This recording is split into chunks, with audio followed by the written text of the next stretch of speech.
Hello again.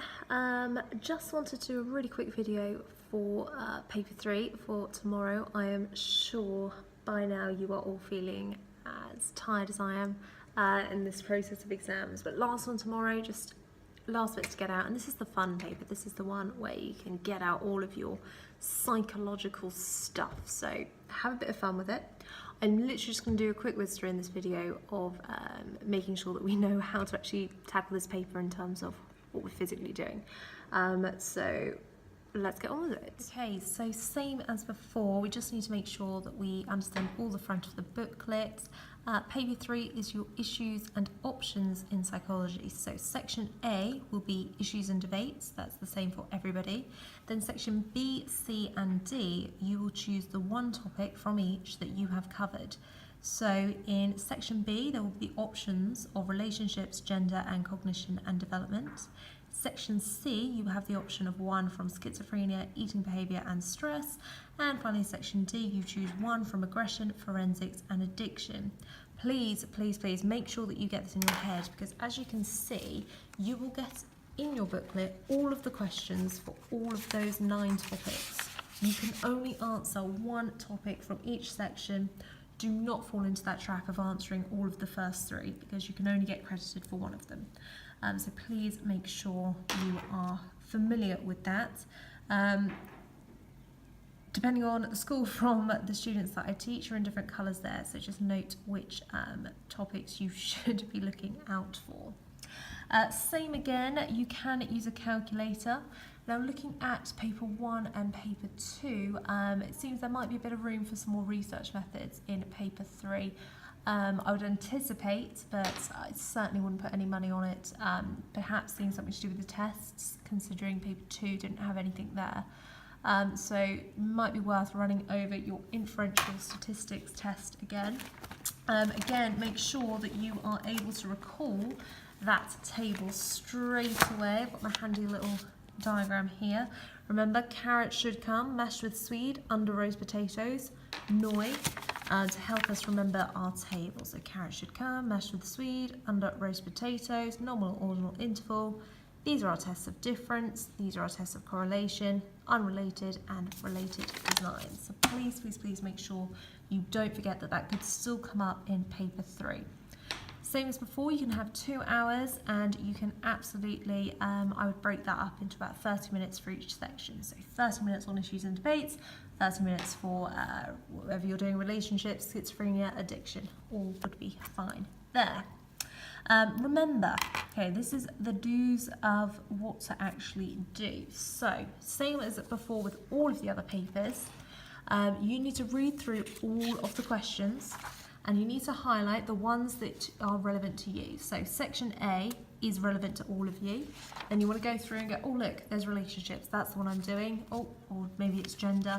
So you're going to highlight your headings there. Same as the other papers, highlight the assessment objectives that you think are weighted for this. It will just make sure you're really getting at the right points there to make sure that you are not going to miss any marks from not reading the question properly.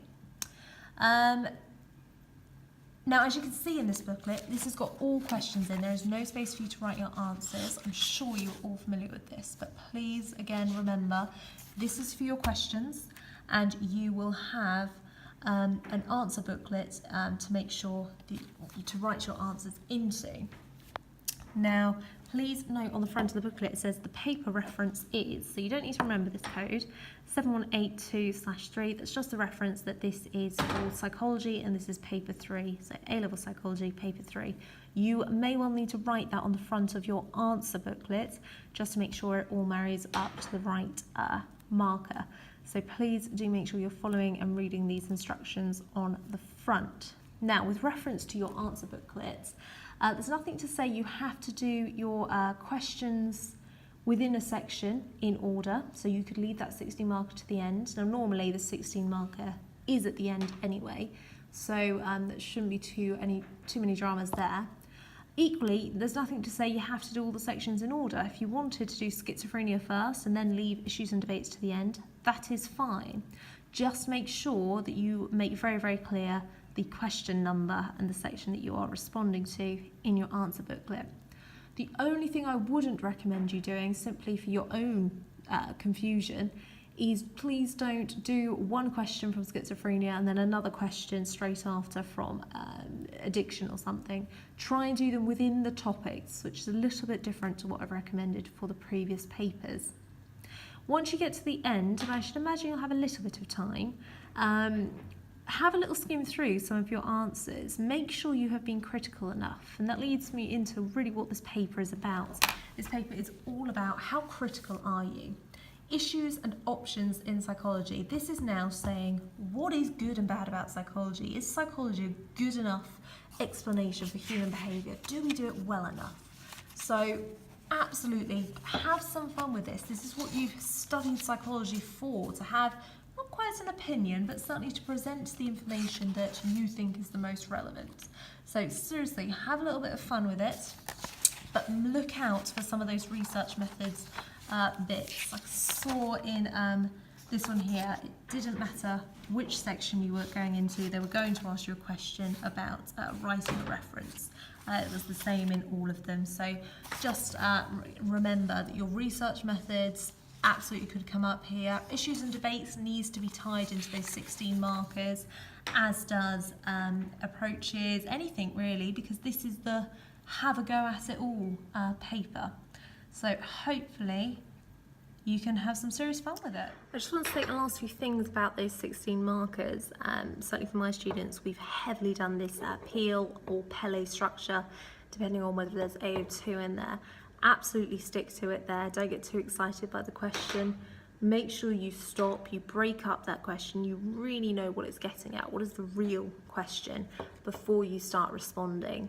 And you will find it's a much easier gig. As I keep saying, this is all about that issue and debate. You know, you're meant to be having a bit of a, as I said, not quite an opinion, because you can't say I, but you can certainly say, well, this person says this, and this person contradicts this with this, and therefore it seems that hyperdopaminesia is the best explanation for symptoms of schizophrenia or something like that. It's all about you kind of trying to conclude whether or not these theories and systems are good enough at explaining what they're attempting to.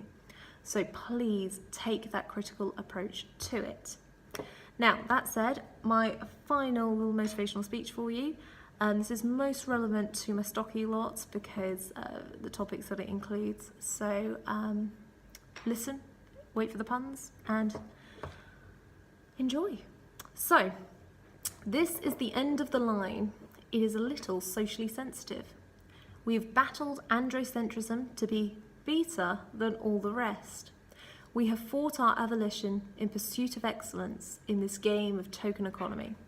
But let's not make a meal of it. Your journey with psychology has been variably reinforced, and your self-efficacy of your ability should be maxed out. And Prochaska says that it's all part of this process anyway.